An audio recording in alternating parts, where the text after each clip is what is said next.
نہایت ہی قابل احترام جناب ضیاء الرحمان صاحب، جناب عرفان شہزاد صاحب اور میرے بہت ہی محترم بزرگوں، نوجوان دوستوں اور میرے بھائیوں، یہ بڑی خوش نصیبی کی بات ہے کہ رمضان المبارک کے آنے سے پہلے ہی اس کی یاد میں، اس کی فکر میں اور اس کے استقبال کے لیے اللہ رب العزت نے ہمیں یہاں پر جمع کیا ہے۔ یہ خوش نصیبی کی بات اس لیے ہے میرے بھائیوں کہ یہ وہ مبارک مہمان ہے، وہ عظیم مہمان ہے کہ جس کا استقبال اس کائنات کا سب سے بڑا انسان خود محمد الرسول اللہ صلی اللہ علیہ وسلم کیا کرتے تھے۔ اور کب کیا کرتے تھے؟ ہم تو جب 2 دن رہ گئے ہیں تو تب کر رہے ہیں۔ پیارے آقا محمد الرسول اللہ صلی اللہ علیہ وسلم 2 مہینے پہلے جب رجب کا چاند طلوع ہوتا تو آپ دعا فرماتے، اللہم بارک لنا فی رجب و شعبان و بلغنا رمضان۔ یا اللہ، تو نے رجب تک زندہ رکھا ہے تو ہمیں، میری عمر کو، ہماری عمر کو اتنی برکت دے دے کہ شعبان کا مہینہ بھی گزر جائے اور ہم رمضان تک پہنچ جائیں۔ یا اللہ، یہاں تک تو نے اگر زندہ رکھا ہے تو اب رمضان سے محروم نہ کرنا۔ میرے بھائیوں اور میرے دوستوں، یہ وہ مبارک مہینہ ہے جس کے بارے میں ابھی آپ محترم قاری صاحب سے سن رہے تھے کہ جس کے فرائض کئی گنا بڑھ کر ثواب 70 گنا زیادہ، جس کے نوافل فرائض کے برابر، جس میں جنت کے دروازے کھول دیے جائیں، جہنم کے دروازے بند کر دیے جائیں، شیاطین کو جکڑ کر باندھ دیا جائے، جس کا پہلا عشرہ رحمت کا، پھر مغفرت کا، پھر جہنم سے چھٹکارے کا، گویا سارے کا سارا مہینہ پھر اس میں لیلۃ القدر ہے کہ جو 1000 مہینوں سے بہتر ہے۔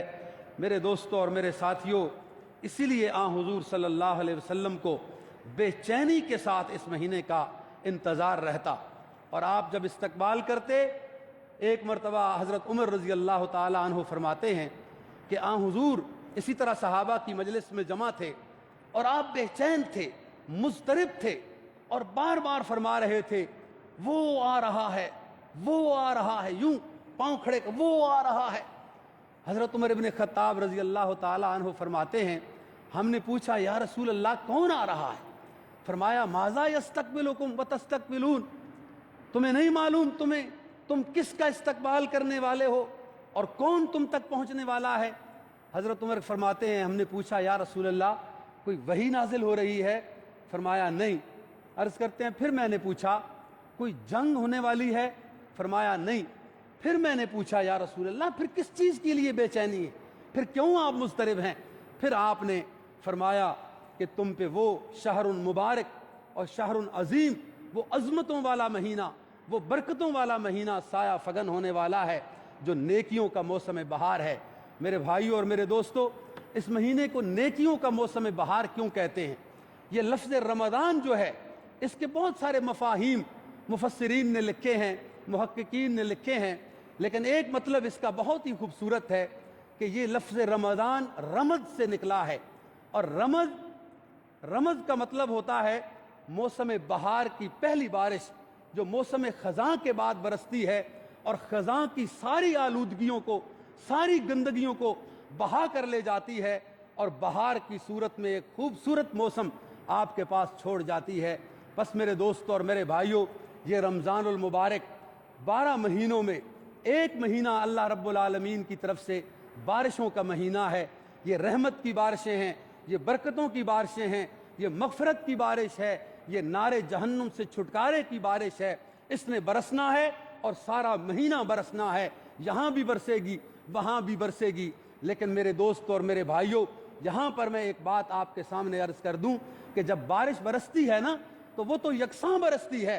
آپ نے کئی مرتبہ دیکھا ہوگا کہ جہاں زمین زرخیز ہو اور پانی کو جذب کرنے کی طاقت رکھتی ہو، وہاں جب بارش برستی ہے تو پھر پھول کھلتے ہیں، پھر فصلیں اگتی ہیں، پھر لہلہاتی ہیں، پھر سبزہ اگتا ہے، لیکن وہی بارش جب ایک پتھر کے اوپر برستی ہے، پتھریلی زمین کے اوپر برستی ہے، اتنا ہی وقت برستی ہے، یکساں اور مساوات کے طور پر برستی ہے، لیکن وہ بارش کدھر جاتی ہے؟ وہ فوراً پانی ندیوں اور نالوں کی نظر ہو جاتا ہے، اور وہ پتھر جس کے اوپر 1 گھنٹہ بارش برسی تھی یا آدھا گھنٹہ بارش برسی تھی، وہ پتھر تھوڑی دیر کے بعد ویسا ہی خشک پتھر کا پتھر رہ جاتا ہے۔ اسی لیے حضور صلی اللہ علیہ وسلم نے فرمایا، اس رمضان کی بارش کو اپنے دلوں کی دنیا آباد کرنے کے لیے، اپنے دل کی زمین کو زرخیز کرنے کے لیے سے ہم مستفید ہو سکیں، ورنہ کہیں ایسا نہ ہو جائے جیسا قاری صاحب فرما رہے تھے، سارے فضائل بیان کرنے کے بعد حضور نے ڈرایا، اپنی امت کو ڈرایا کہ لوگوں، میری امت کے کچھ بد نصیب لوگ وہ ہوں گے جن کا رمضان بھی کچھ نہیں بگاڑ سکتا۔ رمضان شروع ہوگا، قرآن پڑھتے ہوئے، قرآن سنتے ہوئے، قرآن سناتے ہوئے نظر آئیں گے، یہ روزے رکھیں گے لیکن گالی نہیں چھوڑیں گے، یہ روزہ رکھیں گے لیکن غیبت نہیں چھوڑیں گے، یہ روزہ رکھیں گے لیکن جھگڑا نہیں چھوڑیں گے، یہ روزہ بھی رکھیں گے اور دھوکہ دینے سے بھی باز نہیں آئیں گے۔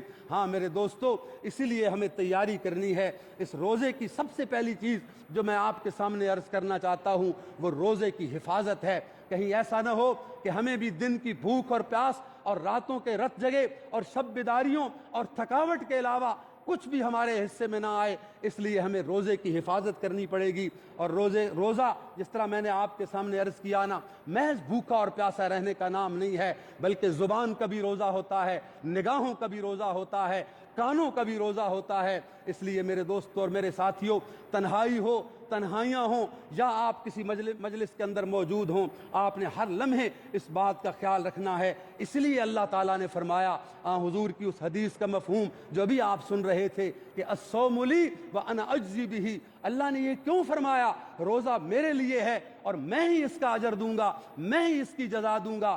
کیا نماز اللہ کے لیے نہیں ہے؟ کیا زکوٰۃ اللہ کے لیے نہیں ہے؟ کیا حج اللہ کے لیے نہیں ہے؟ کیا عمرہ اللہ کے لیے نہیں ہے؟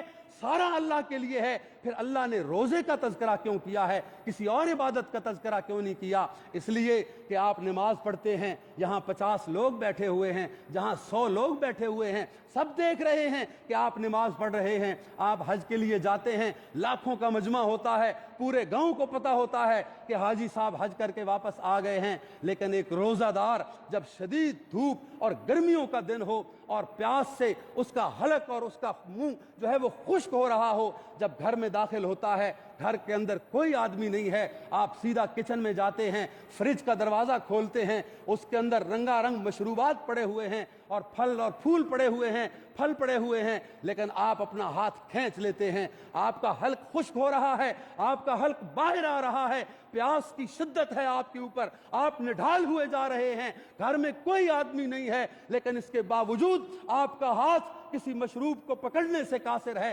آپ پیچھے ہٹ جاتے ہیں۔ آپ کس کے ڈر کی وجہ سے پیچھے ہٹے ہیں؟ وہاں تو کوئی بھی نہیں ہے نا، کوئی بھی نہیں دیکھ رہا، آپ پی لیں، باہر آ جائیں، لوگوں سے کہیں میں روزے سے ہوں، کون جان سکتا ہے؟ نہیں، اسی لیے میرے دوستو اللہ نے فرمایا ہے الصوم لی وانا اجزی بہ، اس نے صرف میرے لیے روزہ رکھا ہے، اسی نے کسی کو دکھانے کے لیے روزہ نہیں رکھا، اسی لیے اس کی جزا میں ہی دوں گا۔ تو روزے کی حفاظت کرنی ہے۔ اور میرے دوستو، اس دوران ایک بات کا بڑا خیال رکھنا ہے کہ تعلق باللہ، اللہ کے ساتھ آپ کا تعلق کتنا مضبوط ہے۔ یہ روزہ اللہ سے قربت کا ذریعہ بننا چاہیے، اللہ سے جڑنے کا ذریعہ بننا چاہیے، اور صرف 1 مہینے کے لیے نہیں، یہ ٹریننگ اس لیے ہے کہ اگلا سارا سال آپ اللہ کے بن جائیں، اللہ کے قریب ہو جائیں۔ ہاں، اس بات کا جائزہ کیسے لیا جائے کہ میرا روزہ مجھے اللہ کے قریب کر رہا ہے یا نہیں کر رہا؟ اس کے لیے میں آپ سے عرض کرنا چاہتا ہوں کہ اپنی زبان کو اللہ کے ذکر سے ہر لمحے تر رکھیے۔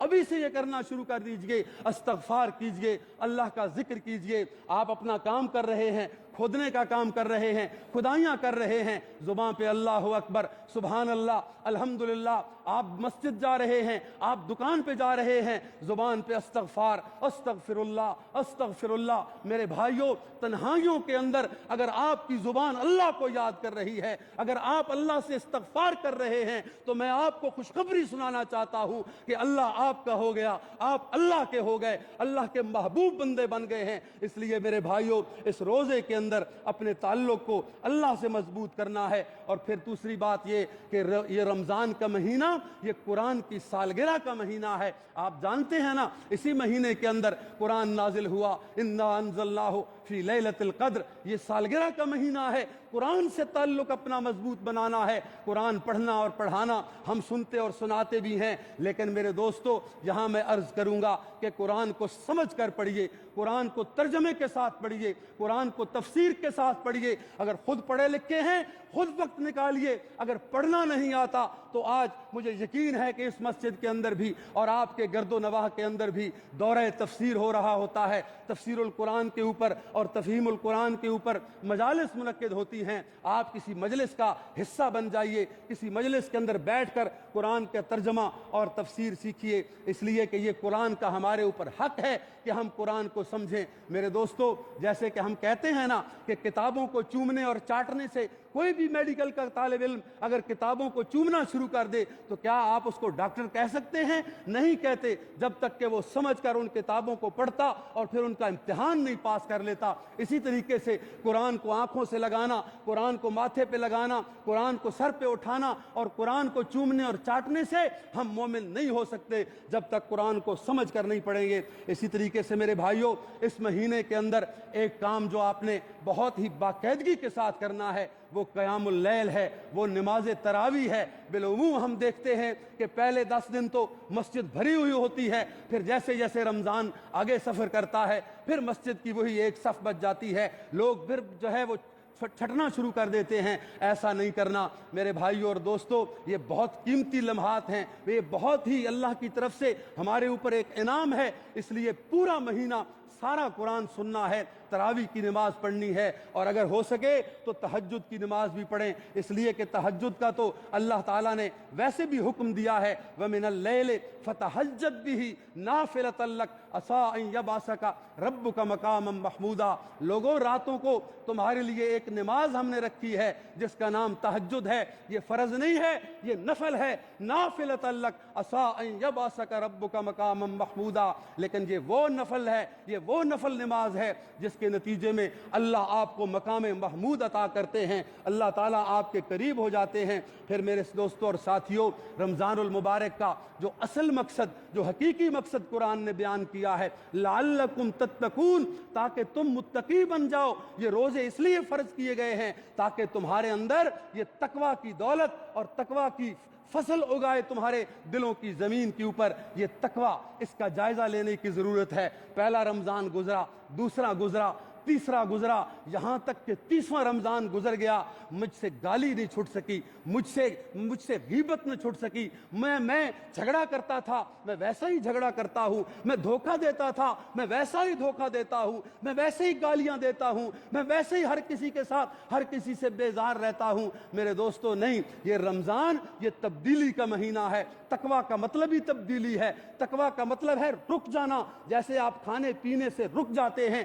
اس طریقے سے ہر برائی سے رک جانے کا نام تقویٰ ہے۔ تو اس بات کا جائزہ لینا کہ رمضان المبارک آپ کے اندر یہ تقویٰ کی دولت پیدا کر رہا ہے یا نہیں کر رہا۔ اور یاد رکھیے گا، یہ زبان کی حفاظت اور آنکھوں کی حفاظت، اللہ کے نبی صلی اللہ علیہ وسلم نے فرمایا، جو زبان اور شرمگاہ کی حفاظت کی ذمہ داری لے لے اور مجھے ضمانت دے دے، میں اسے جنت کی ضمانت دیتا ہوں۔ بہت ساری برائیاں صرف زبان کی وجہ سے ہوتی ہیں، نگاہوں کی وجہ سے ہوتی ہیں، ان کے غلط استعمال کی وجہ سے ہوتی ہیں، اور یہ جھوٹ، یہ گالی، یہ غیبت، یہ زبان کے فتنے ہیں، ان سے بچنے کی کوشش کرنی ہے۔ اور میرے بھائیوں، رمضان المبارک حقوق العباد کا مہینہ ہے، غم گساری کا مہینہ ہے، ہمدردی کا مہینہ ہے۔ صرف اپنی فکر نہیں کرنی کہ میں نے سحری میں کیا کھایا اور افطاری کے لیے کیا کرنا ہے، بلکہ اپنے دائیں بائیں اور اپنے قرب و جوار میں ان لوگوں کا خیال رکھنا ہے کہ جن کے پاس شاید رنگا رنگ قسم کے کھانے موجود نہیں ہوتے،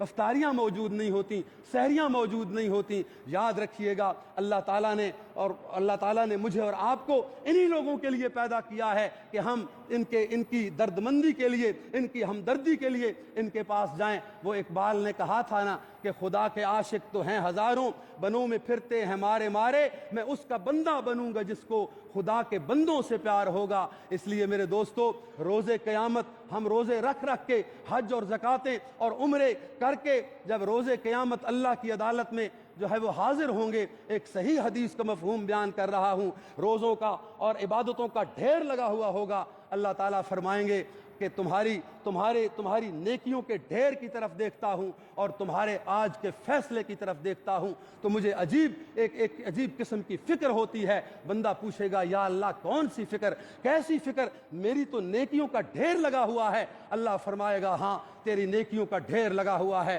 لیکن تیرے بارے میں جہنم کا فیصلہ ہو چکا ہے۔ انسان پوچھے گا یا اللہ میں نے کیا ایسا کیا ہے، میں نے نمازیں پڑھی، میں نے روزے رکھے، میں نے حج کیے، میں نے زکاتیں دی، میں نے عمرے کیے، یہ نیکیوں کا ڈھیر ہے، پھر بھی میرے بارے میں جہنم کا فیصلہ ہے۔ اللہ فرمائیں گے ہاں تیرے بارے میں جہنم کا فیصلہ اس لیے ہے کہ میں بھوکا تھا تو میرے لیے کھانا لے کر نہیں آیا، میں بیمار ہو گیا تھا تو میری تیمارداری کے لیے نہیں آیا، اس لیے تیرے بارے میں جہنم کا فیصلہ ہو چکا ہے۔ انسان ڈر کے پوچھے گا یا اللہ آپ بھوکے ہو گئے تھے، آپ بیمار ہو گئے تھے؟ اللہ فرمائے گا ہاں تو جہاں رہتا تھا نا دنیا کے اندر، جس محلے میں رہتا تھا اس کی فلاں گلی کے فلاں گھر میں میرا ایک بندہ تھا جو پچھلے 6 مہینوں سے بیمار پڑا ہوا تھا، تو نے کبھی اس کی تیمارداری نہ کی۔ تیری ہی گلی کے اندر فلاں شخص رہتا تھا جس کے گھر 3 دن چولہا نہیں جلتا تھا، تو کبھی اس کے گھر کھانا لے کر نہیں گیا، اس کے پاس کھانا لے کر جاتا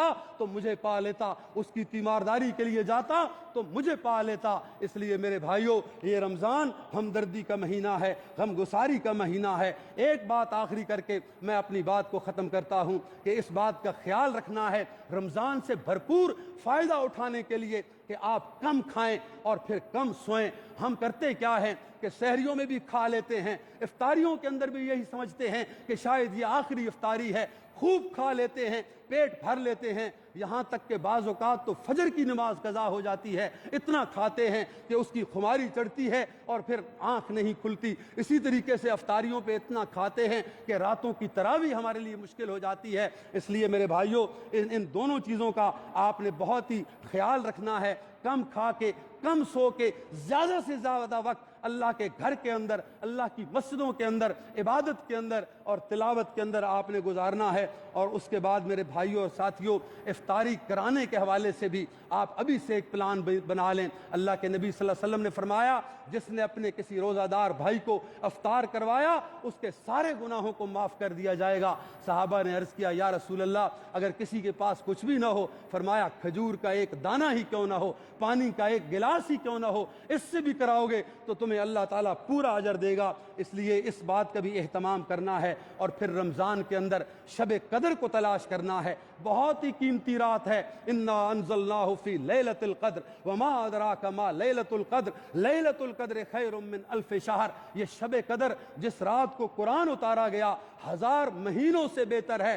گویا کوئی 80-85 سال کی عبادت ایک رات کے اندر آپ کو اللہ تعالیٰ اس کا اجر عطا فرما دیں گے۔ لیکن یہ رات کون سی ہے؟ 21ویں ہے؟ نہیں۔ 23ویں ہے؟ نہیں۔ 25ویں ہے؟ نہیں۔ 27ویں ہے؟ نہیں۔ کسی کو معلوم نہیں ہے۔ اللہ کے نبی نے اشارہ کر دیا ہے آخری عشرے کی تاک رات ہو سکتی ہے، اب کون سی ہے اس کے بارے میں کوئی پتہ نہیں ہے۔ اس لیے کوشش یہ کریں کہ آخری عشرہ ساری راتیں عبادت کے اندر گزار دیں، اور اس کا بہترین طریقہ ہو سکتا ہے اعتکاف کریں۔ یہ اللہ کے نبی کی سنت ہے، شب قدر بھی مل جائے گی اور سنت کا ثواب بھی مل جائے گا۔ اور میرے بھائیوں آخری ایک لیلۃ الجائزہ بھی آتی ہے، اسی لیلۃ القدر کے ساتھ ایک لیلۃ الجائزہ جس کو ہم بھول جاتے ہیں۔ یہ کون سی رات ہے جس کو آپ چاند رات کہتے ہیں۔ چاند نظر آ گیا، اب صبح عید ہے، اور ہم نے کیا کیا؟ ہم بازاروں کو نکلتے ہیں، ہم گلیوں اور محلوں میں نکلتے ہیں، کوئی پٹاخے چلا رہا ہے، کوئی گولیاں چلا رہا ہے، کوئی اور عللو تللوں کے اندر مصروف ہے۔ اس آخری رات کو، اگلے دن عید ہے، اس کو اللہ کے نبی نے لیلۃ الجائزہ قرار دیا ہے۔